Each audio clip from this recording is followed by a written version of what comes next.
ഭൂതോ ഭൂതത്തിനെ പിടിക്കാനിപ്പോ എന്റെ കയ്യിലിപ്പോ ചാത്തസേവ വടിയില്ലേ. ഞാൻ വടിയൊന്ന് നോക്കിയോട്ടെ കേട്ടോ. വടിയേ ഇന്നെന്തായാലും മേൽക്കൊന്ന് പോയേക്കാം. പിടിക്കാൻ പിടിക്കാം.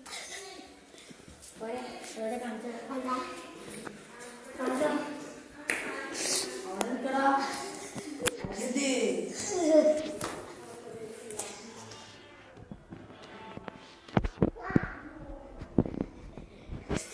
അപ്പൊ ഞങ്ങള് വടിയിട്ടിട്ടുണ്ട്.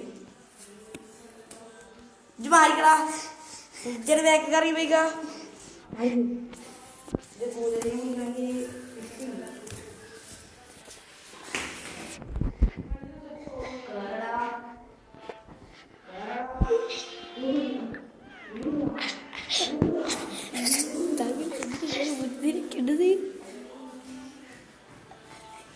താങ്കൾ എങ്ങനെയാണ് ഭൂതത്തിനെ കണ്ടത്?